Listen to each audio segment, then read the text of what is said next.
Hello friends, आप सबका स्वागत है मेरे इस नए यूट्यूब चैनल में। अगर आपको मेरा काम पसंद आ जाए तो please to like and subscribe and to follow for more. Starting scene of this drama पे होती है कि वो अपने फ़ोन पे द सोशल मीडिया के पलेन की सोशल मीडिया पे फ़ोटोज़ और देखती है। तभी उसी समय पे उसका माँ को होश आ जाता है और वो कहती है कि तुम अभी तक यहीं हो, थैंक यू सो मच, तुमने मुझे सहारा दिया। तभी वो कहती है कि मैं जस्ट मालूम है कि तुम्हें कौन सी डिजीज़ लगी हुई है, तुम एक बीमार हो, तभी भी तुम ऐसे कर रहे हो, तुम बस अपनी ख्याल रखो। तभी माँ कहती है कि क्या तुम मेरी बहुत चिंता हो रही है। और ये कहकर वो वहाँ से चली जाती है कोई आंसर नहीं देकर। और उसी समय पे बैंकॉक टू मिलान की ट्रिप जो होती है उसने बुक कर लिया था, तो वो देखती है और वहाँ से चली जाती है। उसी समय पे उसका जो स्टेप फादर है ना और उसका स्टेप डॉटर है वो वहीं पे आज़ाद मिलता है और कहता है कि come to visit with plans now.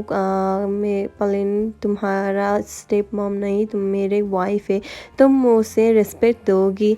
अब इसी समय पे वो दोनों ही मिलने आता है। और जो स्टेप डॉटर है ना वो कहती है कि मुझे मालूम नहीं था कि तुम्हारे डॉटर ने तुम्हारे लिए कुछ भी करता है, क्योंकि तुम्हारे डॉटर ने तुम्हें केयर नहीं किया। उसी समय पे वो आ जाती है और कहते हैं कि मैं बस यहाँ पे हूँ मैं। और उसी समय पे अंकल चाहता है कि उसकी कंपनी जो है ना उस पे वो फैशन डिज़ाइनर का काम करे, क्योंकि वो बहुत ज़्यादा डिज़ाइनर जानती है और एक फेमस डिज़ाइनर भी है। पर वो जो डॉटर है ना वो ऑब्जेक्ट कर लेता है कि ये ऐसा नहीं हो सकता, बिकॉज़ मैं ऐसा होने नहीं दूँगा। और उसे बस एक प्रोजेक्ट पे हाथ रखना चाहिए अपनी पोजीशन हासिल करने के लिए। इसी समय पे उसकी माँ जो है ना उसे गाहन को एक काम सौंपती है कि तुम जाकर जीयू ग्रुप के डिपार्टमेंटल स्टोर पे जाना और वहाँ पे मेरा रिंग आने वाला है, उसको लेकर आना, क्योंकि मैं अब तो जा नहीं सकती ना। उसी समय पे सिल्ला भी वहाँ होता है, उसका असिस्टेंट भी वहाँ होता है। वो लोग बस एक आदमी का और मिस सेंसन का इंतज़ार कर रहा होता है। 15 मिनट लेट हो जाने पर भी वो नहीं आती है, तो वो अपना काम शुरू कर जाते हैं। उसी समय पर वो आती है और वो बैठती है और वो कहती है कि तुम काम में मसरूफ़ हो तो तुम बस अपने काम करो, मैं बस यहीं हूँ, तुम्हारे वेट कर रहा हूँ।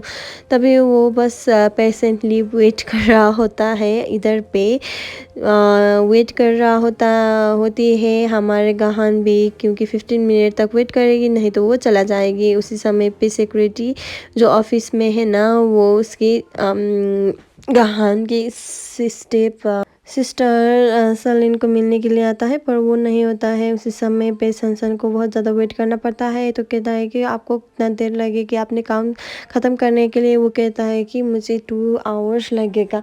और वो बस कहती है कि मैं क्या तो 2 आवर्स आपके साथ यहाँ क्या करते रहूँगी, आप बस मेरे साथ बात करो। पर वो कहता है कि मैं ये सब नहीं करने वाली हूँ, क्योंकि तुमने नहीं लेट किया है तो तुम्हें भी लेट करना चाहिए।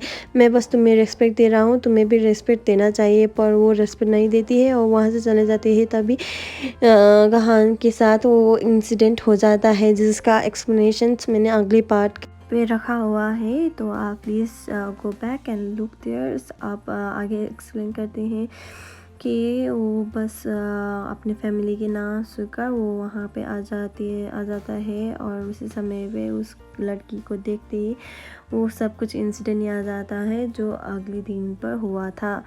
और वो बस वही वायरस लेडी और कुछ कुछ बातें और वो सब इंसिडेंट जो उसके साथ हुआ था, एक बच्ची ने उस पे ऊपर जूस गिराना और उसके हाथ पे सैनिटाइजेशन से रब करना, ये सब इंसिडेंट वो देख रहा होता है। और उसे देखते ही उसे वाइल्ड ख्याल आता है और उसे हक करके उसे किस कर लेता है। और ये सब जो भी हुआ था उसके असिस्टेंट और उसके स्टेप सिस्टर ने भी देख लिया था और ये करके ही वो बस बेहोश हो जाता है। उसकी कॉन्शियस, उसके माइंड कुछ भी वर्क नहीं कर लेता है और ये देखते ही वो शॉक हो जाता है क्योंकि वो मर नहीं जाए।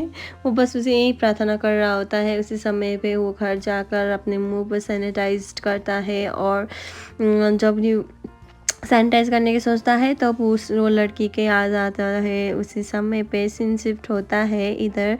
कहान अपनी मम्मी को मिलने के लिए हॉस्पिटल आ जाती है और उसे कहती है कि तुमने मुझे क्या ट्रीट किया है, मुझे बस लड़कों से मिला दिया, आप ऐसे कैसे कर सकते हो। उसी समय पे उसका जो स्टेप डैड है ना वो आता है और कहता है कि तुम बस गुस्सा मत करना, तुम सेल्फिश नहीं हो, तुम बस ऑनेस्ट हो, तुम इंटेलिजेंट हो, तुम ये सब कर सकते हो। और उसी समय पे वो कहती है कि अंकल क्या तुम मुझे ट्रीट करने वाली हो, मैं ऐसा नहीं कर सकता। और उसी समय पे अंकल कहती है कि तुम मुझे अपने पापा की तरह प्यार नहीं करते हो पर मैं तुम्हें अपनी डॉटर मानता हूँ, तुम मेरे ऑर्डर डॉटर हो। उसी समय पे सीन शिफ्ट होता है।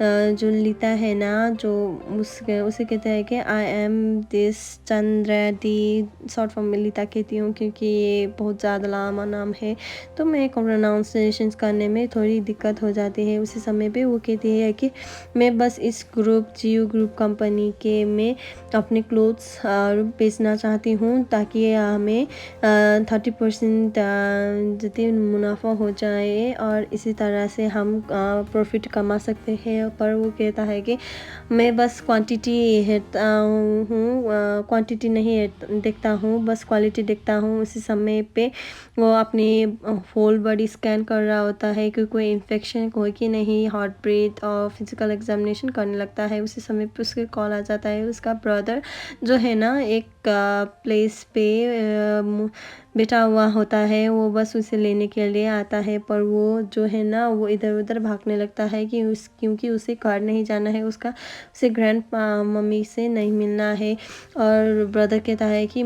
तुम इस कंपनी का ओनर हो और तुम ऐसा नहीं कर सकते हो, तुम्हें बस अपनी रिस्पॉन्सिबिलिटी का याद होना चाहिए और तुम्हें काम करना चाहिए। पर वो जो है ना वो उससे मस्ती सुस्ती है तो वो वहाँ से चला जाता है।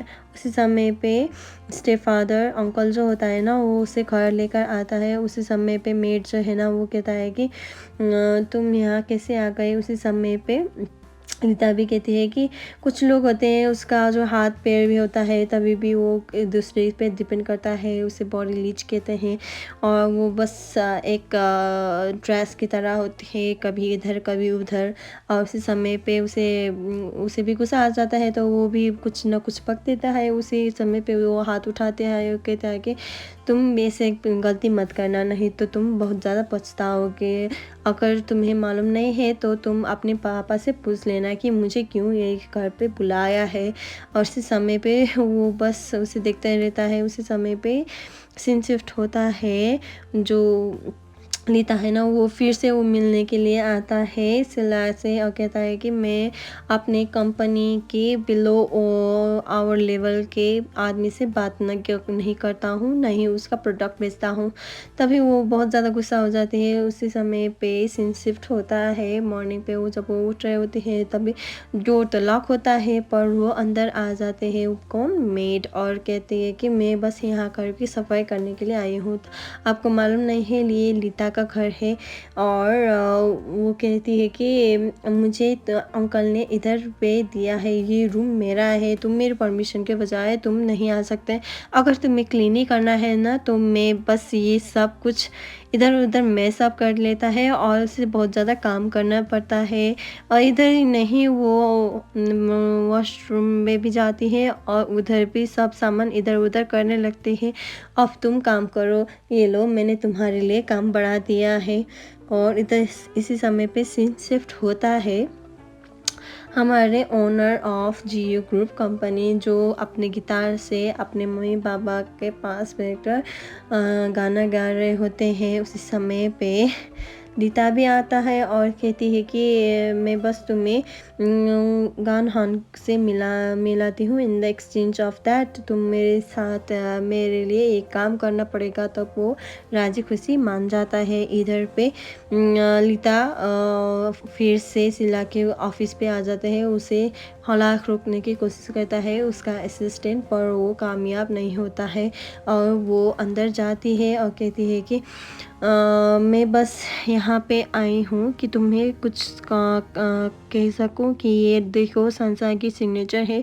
तो मैं इस जियो ग्रुप कंपनी के में अपना माल बेच सकता हूँ, अपना सामान बेच सकता हूँ। तभी उसके ब्रदर ने उसके ग्रैंड पेरेंट्स और घर जाने के लिए फोर्स करता है। सो आज के लिए इतना ही। अगर आपको मेरे काम पसंद आ जाए तो please do like, subscribe and do follow for more. Thank you.